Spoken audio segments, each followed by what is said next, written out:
Welcome. So today we're going to do the Laplace transform. And so what is that? Well, it's a method for solving differential equations using a sort of algebraic approach. So what is a differential equation? It's an equation that involves a rate of change, so something like dy on dt, where t might be time, and y is some function of t. So, to begin, we might have a differential equation, and so we apply the Laplace transform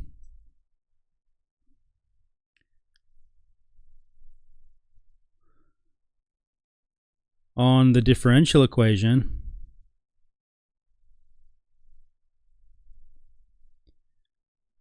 We might have something like this, where say that's a second order differential equation, or a first one, or a third one, or so on. And what we get then is a function uppercase y of s, right? So this is an algebraic equation after we perform the Laplace transform. And so the technique here is to solve for y of s, because it'll often be wrapped up in some powers or some nonlinear functions or so on. So we want to solve for y of s in the algebraic equation and then apply the inverse Laplace transform. And what that does is it gives us a solution to our differential equation. So taking the inverse Laplace transform is sometimes a little bit tricky. And typically what we will do is formulate a table of Laplace transforms and a table of inverse Laplace transforms and look these up. Now, this technique allows you to solve differential equations just as you would using potentially easier methods. Like, for example, if you had a second order differential equation, well, you might write, and it was linear with constant coefficients, then you might write down the characteristic equation, solve that, and get a solution to your differential equation rather easily. I'll show you an example soon. But Laplace can do that too. Now, for simple cases, it seems like it's just more effort to do so using Laplace than the other methods. But here's the beauty of Laplace, is that it allows you to solve differential equations where you might have an on-off switch involved or a discontinuous function.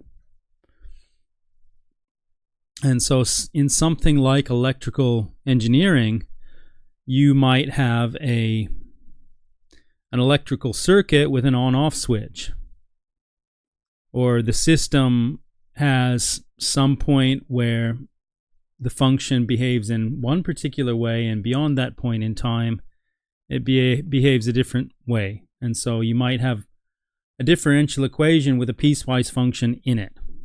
Okay, and so Laplace transform also allows you to solve differential equations that have a switch in it. All right, so let's start by discussing the definition of the Laplace transform. So the Laplace transform of a function f of t, and I'll use this curly L for it, it's defined as an integral from 0 to infinite.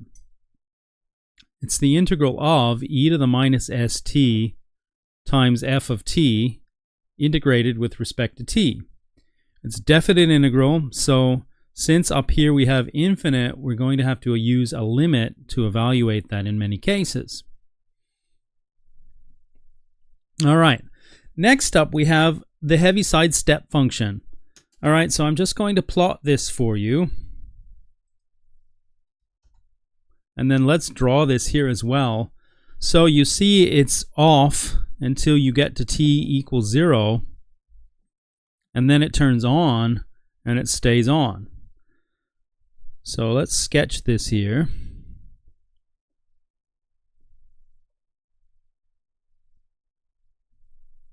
So on this side of 0, we have 0. In other words, for negative values of t, we have 0. And then if we put 1 up here, let's fill this in, because we have a greater or equal to sign. So this is a hole, incidentally, and this is filled in. So it continues on at 1. That's t down there. Okay, so the Heaviside function looks like this. Now, some people refuse to define it at t equals 0. And so that is a different definition. So in fact, if I take this and ask Mathematica what Heaviside theta of 0 is, it will just return Heaviside theta of 0. So there are varying definitions of this. It's not a universal thing. All right, now the value of this is if I multiply this function here by t, I get another function with a switch in it, but on the right-hand side, I have the line y equals t on the right-hand side of 0. I'll just show you what I mean. So let's take this, multiply this Heaviside function u of x, but you can think of it as u of t. Let's multiply it by t, and you see what we have. We have 0, and then we have y equals t. Okay, so let's over here just sketch that as well. So t and u of t, so it's down here, and then it starts coming up.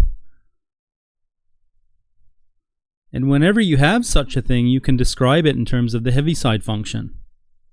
In other words, if I just had this, I could say what it is in terms of Heaviside theta. Okay, so you might have a differential equation defined by something like, so e.g. y double dash plus t times y dash plus y is equal to t times u of t, where u of t is this Heaviside theta function. And the Laplace transform would allow you to solve that differential equation, whereas the usual approaches you might have learned for solving a differential equation wouldn't work on something like this. So this is why we go to the extra trouble to learn how to solve differential equations using the Laplace transform, because it gives us this extra utility.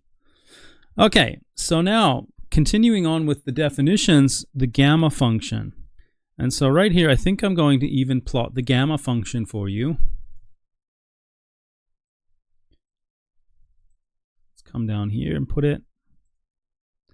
Now here I'm just writing uppercase gamma, but you can see it's defined by an integral. Okay, so it looks like this, and if I take this beyond 5, say to 9 or so, well, you can see it goes exponentially up. Okay, so we'll take it back down here. Okay, so at the same time, let's just include some factorial numbers on this graph. So I'll add some more details here. And so I'm going to plot a bunch of points.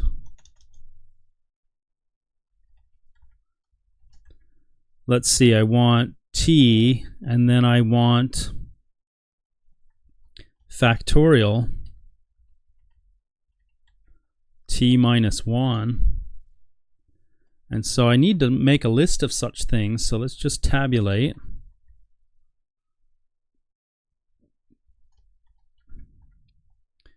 See, as t goes from 1 to 4, for example. And then I'll show the two of these together.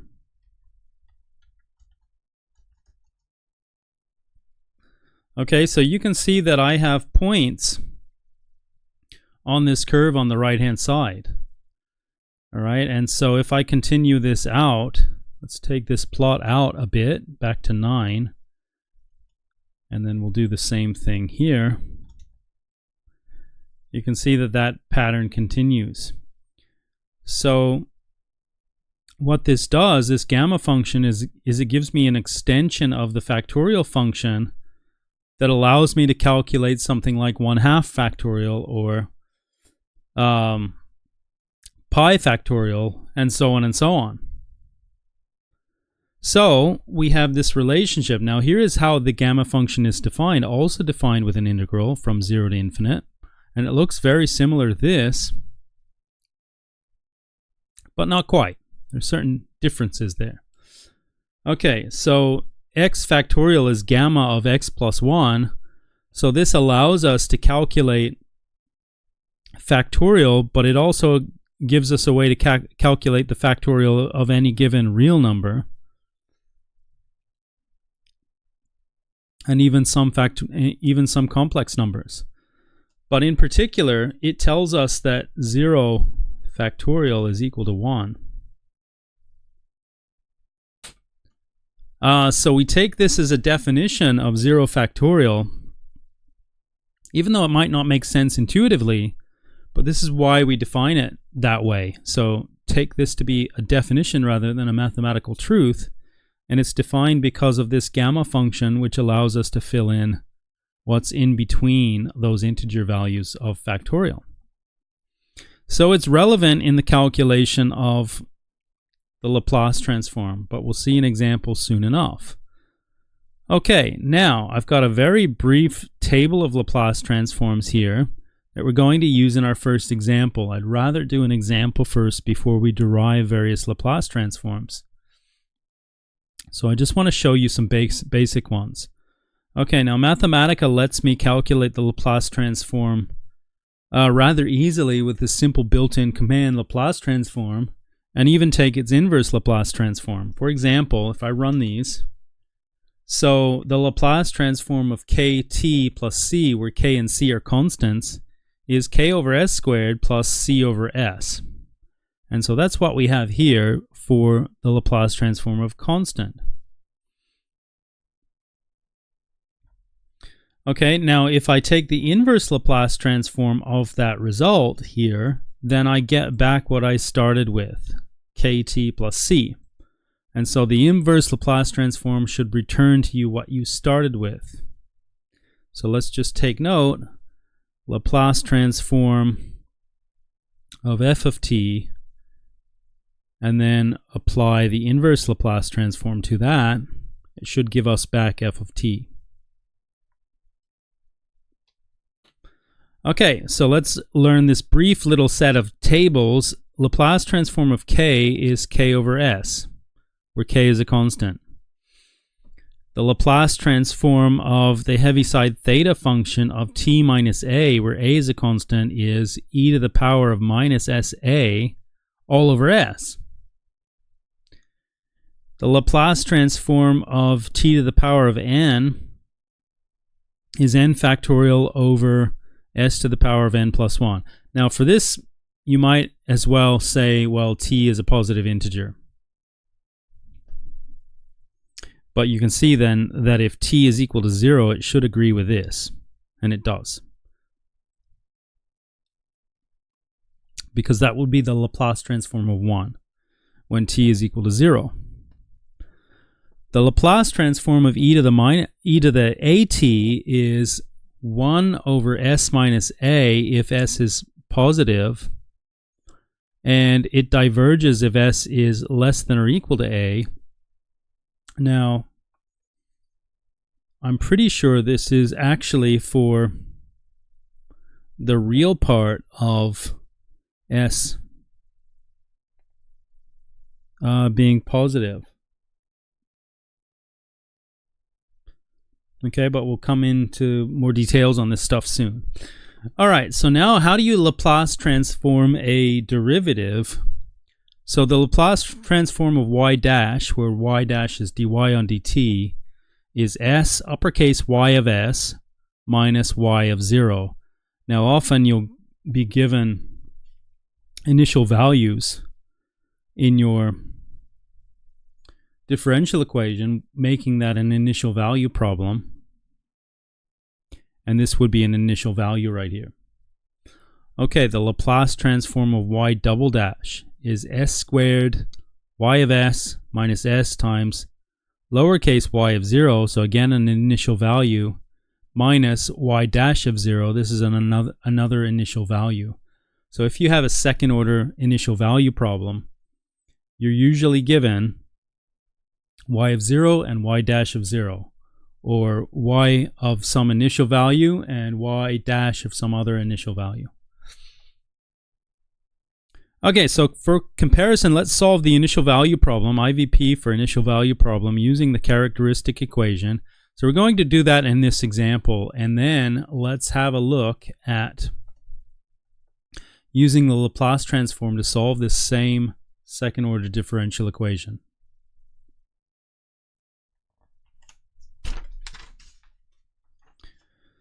Okay, so again, we had our differential equation was y double dash minus y dash minus 2y is 0. And so the characteristic equation looks like this. We have lambda squared minus lambda minus 2 equals 0. And in the traditional technique, we factorize this or solve for lambda. So factorizing, we have this factorization, lambda plus 1 times lambda minus 2 equals 0. And so that gives us lambda equals minus 1, or lambda is equal to 2. So up in that exponent there is our first lambda, and this 2 is our second lambda. So we just write down this general solution. Y of t equals a e to the minus t plus b e to the 2t. And then next we use our initial values. So when t is 0, we have y as 1, and when t is 0, we have y dash is 0. So we use these to get a and b. So starting with y of 0 is 1, we have 1 is equal to a e to the 0 plus b e to the 0. And so that's just a plus b equals 1. Now using y dash of 0 equals 0 requires us to differentiate this. So differentiating this requires the chain rule, so the minus comes down and the 2 comes down. And so y dash of t is minus a e to the minus t plus 2b e to the 2t. And so when we sub in t is 0 into this equation, we've got y dash of 0 is 0, we're told, which is minus a plus 2b. Okay, so now we have two equations. We've got this one and we have this one. And we can solve those simultaneously. So for example, if we just add the two equations, the a's vanish and we have 3b equals 1, telling you that b is equal to 1/3.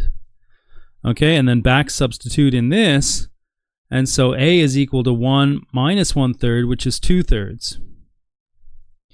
So that gives us a solution to the equation, and it was fairly easy to get, right? So we've got a solution to the equation there. So now let's do the same thing with the Laplace transform. So we need to take the Laplace transform, solve the algebraic equation uppercase y of s, solving for uppercase y of x, then apply the inverse Laplace transform, and we magically get a solution to our differential equation. We hope to get this. All right, now taking the Laplace transform of the left-hand side, well, we can break this up. Just like we do for differential operators, applying the Laplace transform has the same sort of property. We have Laplace transform of y double dash minus Laplace transform of y dash minus 2 times the Laplace transform of y equals Laplace transform of the right-hand side, which is 0.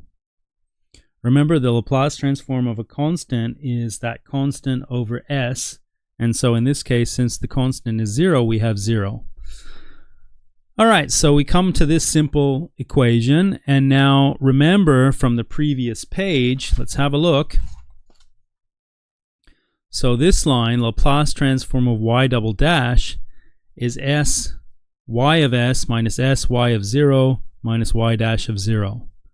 So exactly this. And then the Laplace transform of y dash is given by s y of s minus y of 0. So we have that. And then the Laplace transform of lowercase y is uppercase y, so we have minus 2 uppercase y of s. So we get this. Now you can see we have 1, 2, 3 uppercase y of s's, and we want to solve for uppercase y of s. So notice we also have, in the problem, we're given y of 0 is 1 and y dash of 0 is 0. So we can sub those in these places. So we'll get s squared y of s minus s times y of 0. So that's minus s. Y dash of 0 is 0. So then we come over here, we're at minus s y of s. Y of 0 is 1. There are two minuses though, so that's plus 1. Minus 2y of s is 0. So next we can collect like terms. Okay, so that brings us up to the next page.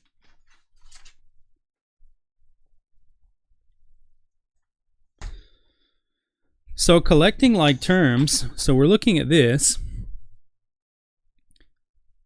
So we have an s squared, a minus s, and a minus 2 there, all times y of s. And all we've done is collected like terms and factorized the y of s out. And then we have after that minus s and plus 1, that's there. Okay, now notice we have the same form as the characteristic equation there as the coefficient of y of s. So that should always happen. So solving for uppercase y of s, it's pretty easy to do so. Just take this minus s plus 1 to the right hand side and get s minus 1 and then divide by s squared minus s minus 2. So we have this, and then we can factorize that denominator just in the same way that we factorize the characteristic equation. Okay, so we've taken the Laplace transform. We've got uppercase y of s, which, remember, uppercase y of s is the Laplace transform of lowercase y of t. So we want to apply the inverse Laplace transform to both sides.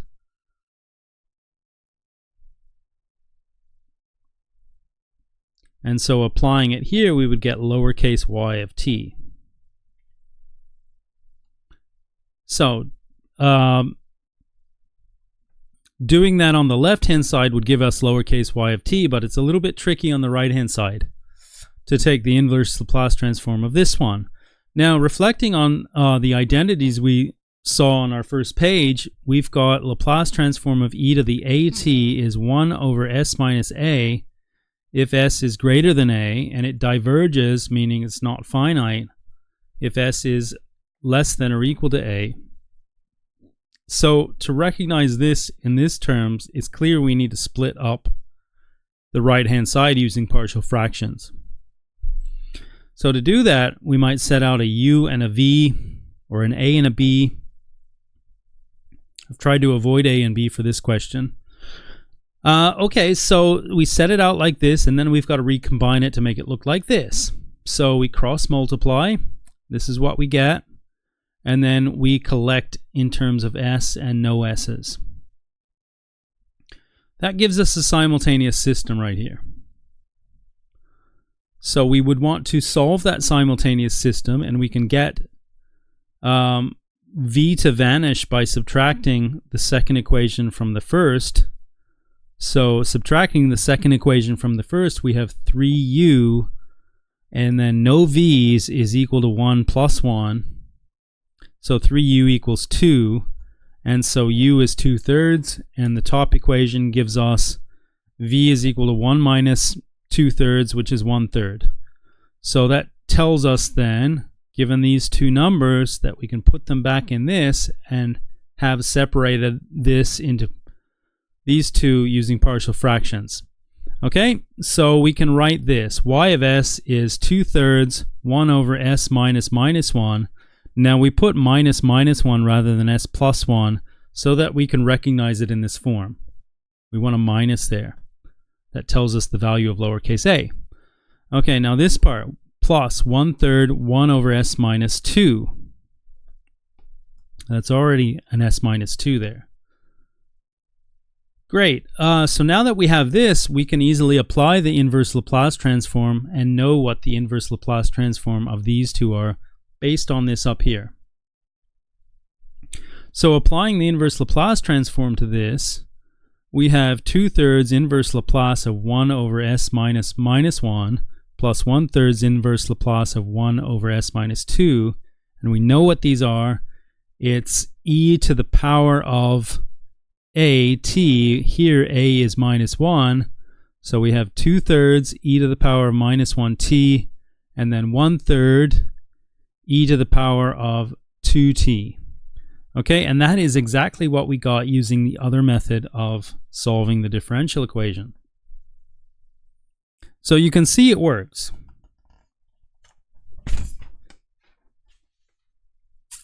Okay, now let's just derive, using the definition, a few Laplace transforms.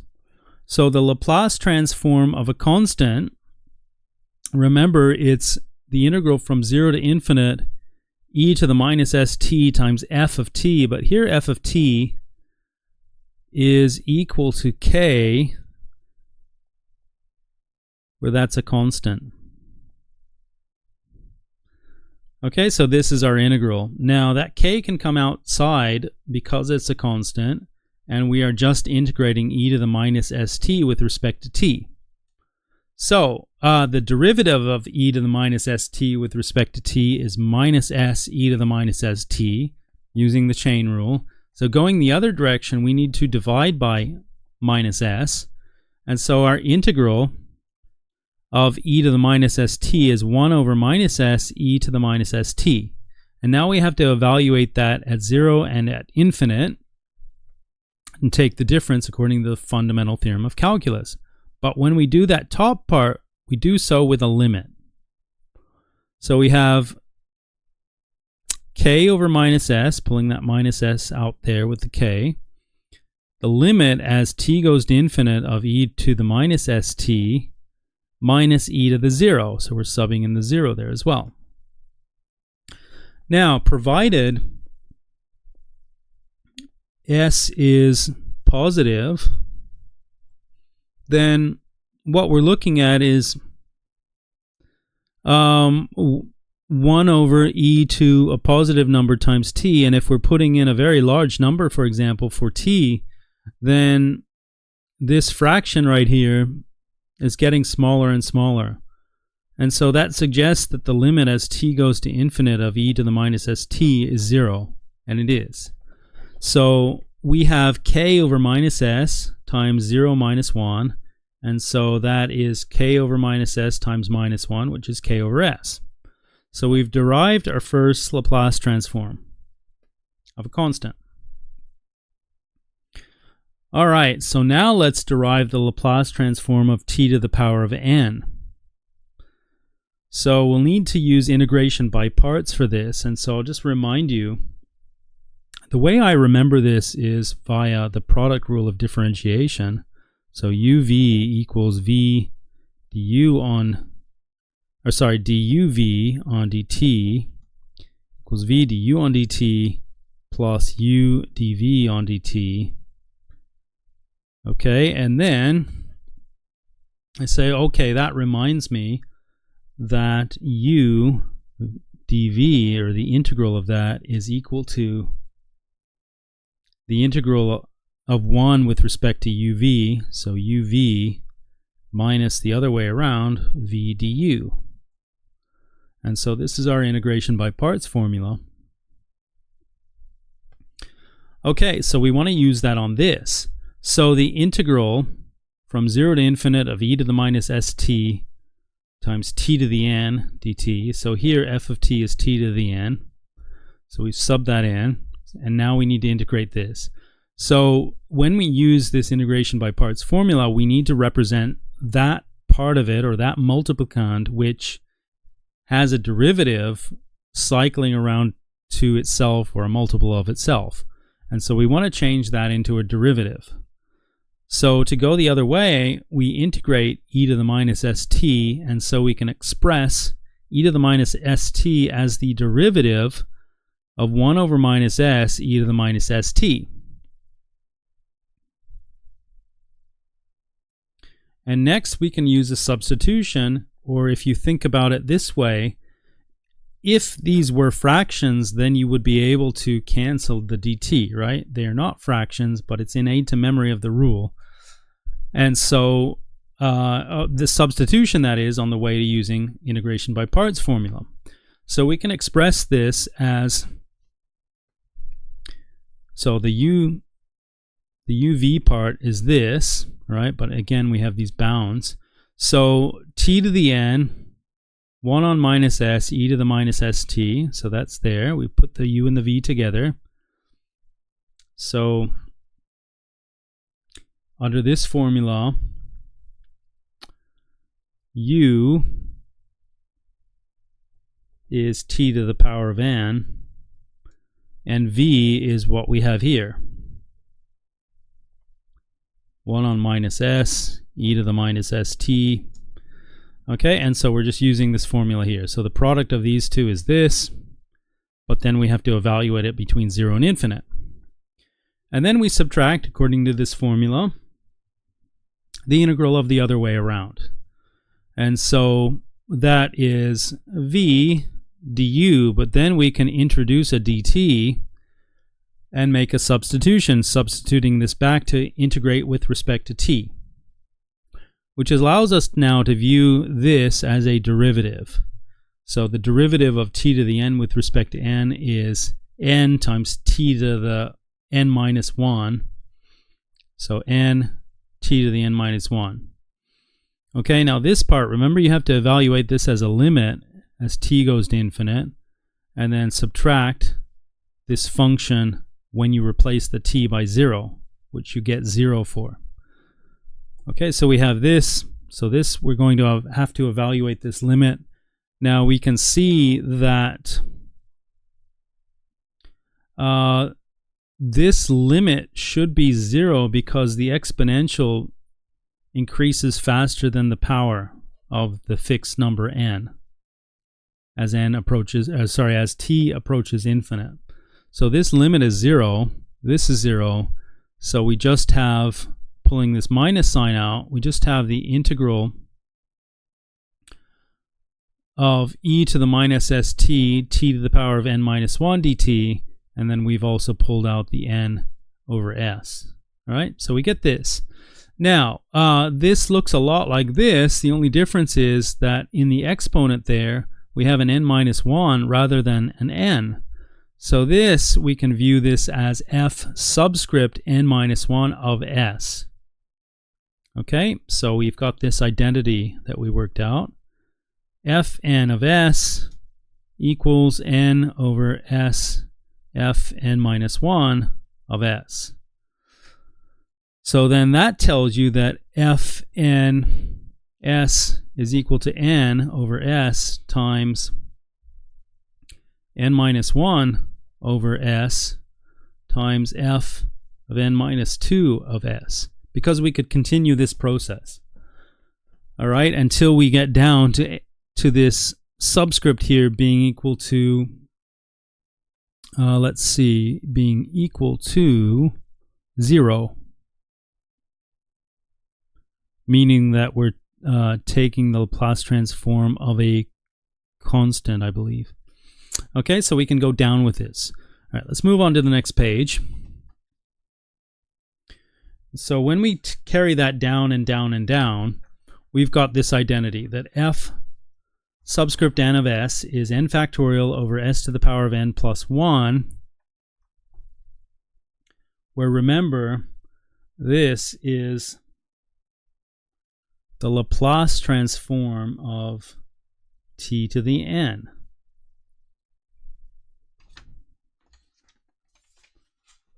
Okay, so we finished this. The Laplace transform of t to the power of n is n factorial over s to the power of n plus 1. So next, let's derive the Laplace transform of e to the power of at. So again, here, f of t is e to the at. We sub it in here, but we have the same base, so we can add exponents. And so we have e to the power of a minus s all times t. Now that integral is fairly easy. we have 1 over a minus s, e to the a minus s times t, and we need to evaluate this between 0 and infinite. So for the infinite part, we're taking a limit. So it's the limit as t goes to infinite of 1 over a minus s, e to the a minus s all times t, and then minus the result of subbing in t for 0. So the exponential part would be 1, and then we would just have minus 1 over a minus s. So there. All right. Now, as t goes to infinite, if the real part of a minus s is negative, then this goes to 0. Otherwise, the limit diverges. Right? So we need the real part of a minus s to be negative. Okay, now if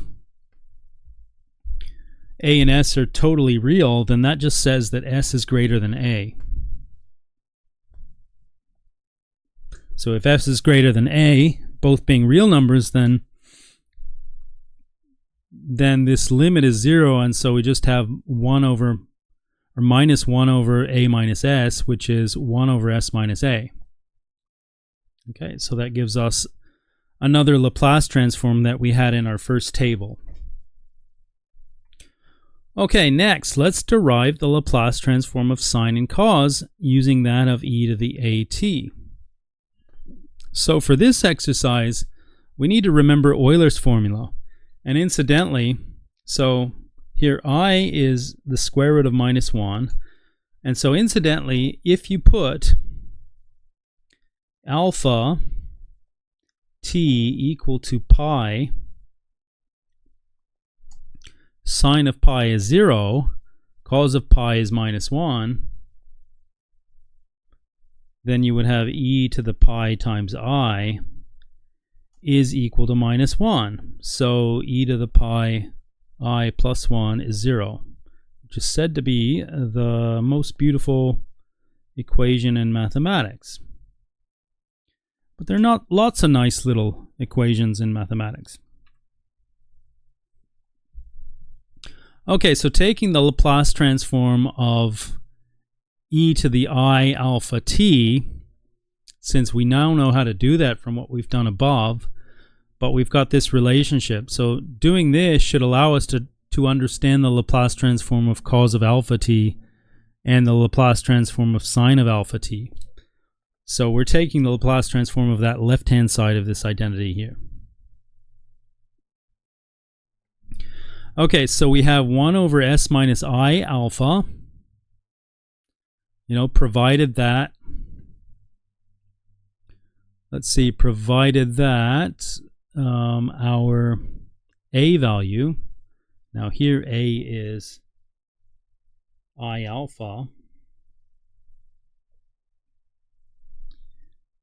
and so the real part of I alpha minus s needs to be negative for this to be the case. Okay, so if that's the case, then we get this.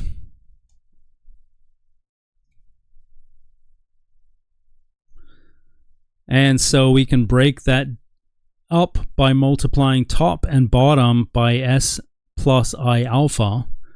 And the reason we want to do this is so that we get that denominator becomes real. Right? In other words, s squared minus I squared alpha squared, since I squared is minus 1, that becomes plus alpha squared. Okay, so it makes that denominator a real number, or at least a polynomial with real coefficients, let's say, treating that as a polynomial in S. All right, so now we can break this up as S over s squared plus I times alpha over s squared plus alpha squared. And now it is in the form of this, so we can now associate this with cos of alpha t, or the Laplace transform of that, plus the Laplace transform, or I times the Laplace transform of alpha over s squared plus alpha squared, which tells us the Laplace transform of cos of alpha t and sine of alpha t.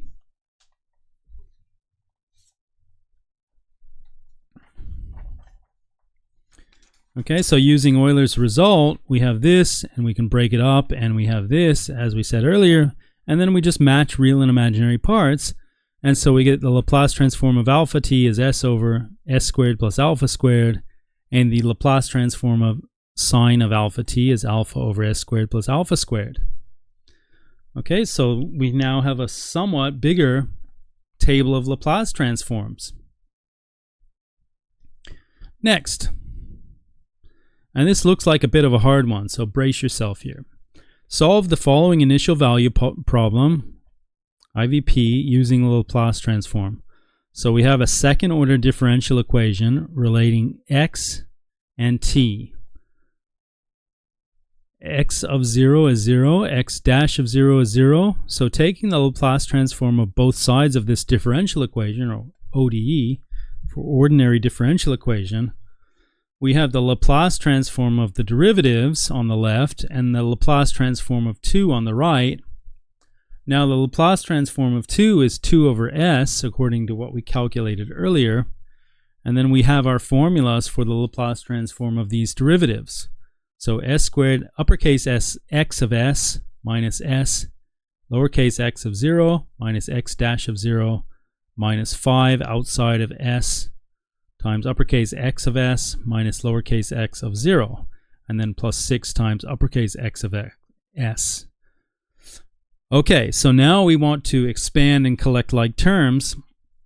So s squared minus 5s plus 6, those are the coefficients of uppercase x of s. And then the rest are things that were given. So x of 0 is 0, x dash of 0 is 0. So we can sub in 0 there, 0 there, 0 there. And we just have s squared minus 5s plus 6 all times uppercase x of s is 2 over s. Now we want to solve for uppercase x of s. And so we get uppercase x of s is 2 over s squared minus 5s plus 6 times s. So taking the Laplace transform can be a bit tricky, right? So we want to break this cubic polynomial up into a product of 3 linear factors and then use partial fractions on this. So doing that, the factors of s squared minus 5s plus 6 are s minus 2 and s minus 3. So we have s minus 2, s minus 3. Our numerator is 2. So we want to break this up as a over s plus b over s minus 2 plus c over s minus 3. And then recombine this by cross multiplying. And so we get this. And then we want to relate that back to this expression.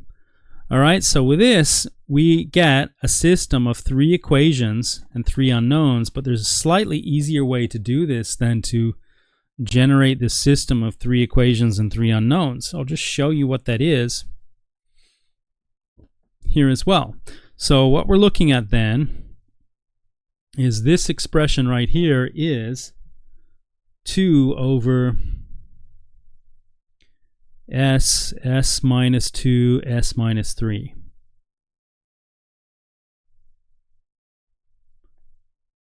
Okay, so comparing numerators, I can say when s is equal to 2, this will vanish because that'll give 0 there. This will vanish. And now when s is equal to 2, we have 2 times minus 1, so minus 2b. Equal to 2, that 2 there. So then that tells you that b is minus 1, which I personally think is easier than expanding and comparing coefficients to this and then solving a linear system. I think this is much easier.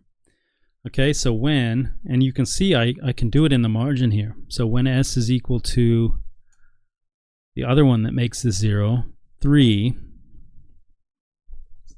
well, this vanishes and this vanishes, and we have 3c times 1 is equal to 2, so c is equal to 2/3. Okay, and then when s is equal to 0, we can get a. Let's have a look. This one vanishes, and so we have, let's see, -2 times -3 is 6. So 6a is equal to 2. So a is 2/6 is 1/3. Okay, and I can do all of that in the margin, what I do on probably half a page on the next page. So that's this. And so again, a is 1/3, b is -1, and c is 2/3. And so this is the alternative approach I've just described there. Okay, so anyhow, this is what we have, right? So we've expressed our Laplace transform of the function as a sum of, 1 over these linear factors. So now applying the inverse Laplace transform is easy. The little inverse Laplace transform of 1 on s is just 1. So we have 1/3. Laplace transform of 1 over s minus 2 is e to the 2t. And the Laplace transform of 1 over s minus 3 is e to the 3t. So we have 1/3 e to the 2t plus 2/3 e to the 3t. And this is the solution to the differential equation. You can check that by differentiating and subbing into the result. All right, next example. Solve the following initial value problem using the Laplace transform. Okay, so now we've got a cosine function on the right-hand side. The left is a simple second-order differential equation with constant coefficients. And then we have y of 0 is 1, y dash of 0 is -1. So taking the Laplace transform gives us this on the left. And remember, now we can use our Laplace transform of cos of t as s over s squared plus 1.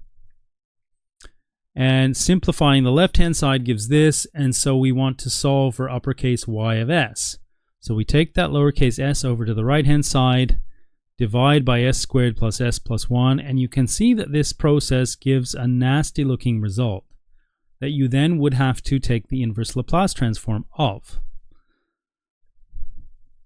And so perhaps this is where Mathematica can be helpful, because I can do it here in a couple of seconds. Right? I'll just show you what I mean. And it's useful to be able to verify. Let's see, we want to take the inverse Laplace transform, don't we, of, yeah, so I need to write inverse.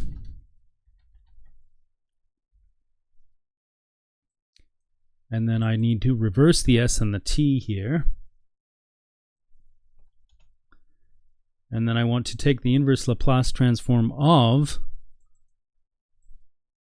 s times s squared plus 2 over s squared plus 1 by s squared plus s plus 1.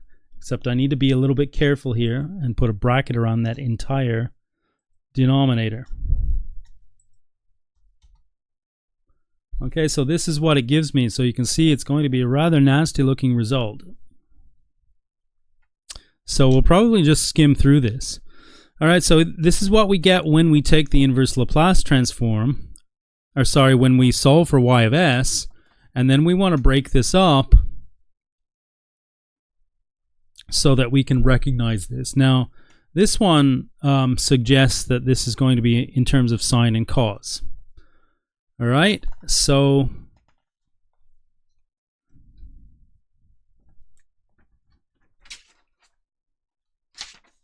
solving for uppercase A, B, C, and D, we've got 0, 1, 1, and minus 1. And so that tells us that this expression can be expressed like this. And tidying things up a little bit, we can complete the square on this denominator. And I'll show you what I mean, right? You see, this is a fair bit of work. But so what I'm doing here is saying s squared plus s plus 1 is equal to, let's see, so I have, since that coefficient in front is a 1, I want to put 1/2 here, expand it all out, because I will double the product of those, of the s and the 1/2, and get a single s. All right, now when I expand this, I have s squared plus s plus a quarter, so I need to subtract this quarter, and then we still have that plus 1. Okay, so the completion of the square on this is s plus 1/2 squared plus 3/4, but I can represent that 3/4 as root 3 on 2 all squared. Okay, so that's how we get this down here. Okay, so we get the sum of these things. And now straight away, if you can organize this so that it looks like this, now you can apply the inverse Laplace transform on this, and you get sine of t plus e to the minus 1/2 t cos of root 3 on 2t minus root 3 e to the minus 1/2 t sine of root 3 on 2t. You know, and that's what Mathematica gave us there.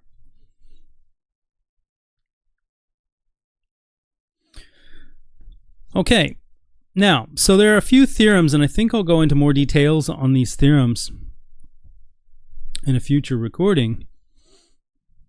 But these theorems allow you to take the Laplace transform and the inverse Laplace transform of some tricky things.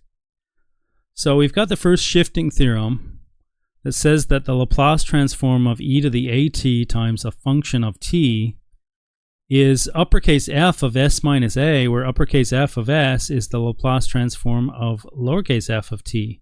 All right, so you can imagine that that can be quite handy. So it tells you how to take the Laplace transform of the product of e to the at in a function just by taking the Laplace transform of the function and then evaluating that function at s minus a. So that's the first shifting theorem. Okay, the times minus t theorem. Laplace transform of minus t times f of t is the derivative with respect to s of the Laplace transform of lowercase f of t. Now remember, this is a function of s when you take the Laplace transform of it, so this makes sense here. Convolution theorem, and this is one of my favorites. The inverse Laplace transform of a product can be found by taking a definite integral from tau equals 0 to tau equals t. So this is tau. It's a Greek letter of the product of f of tau times g of t minus tau with respect to tau. So that can make this it quite a bit easier to take the Laplace transform of a product, or the inverse Laplace transform of a product. Okay, then we have the second shifting theorem. So this is the first shifting theorem up here. Second shifting theorem says that the Laplace transform of f of t minus k times u of t minus k, where u is the Heaviside function,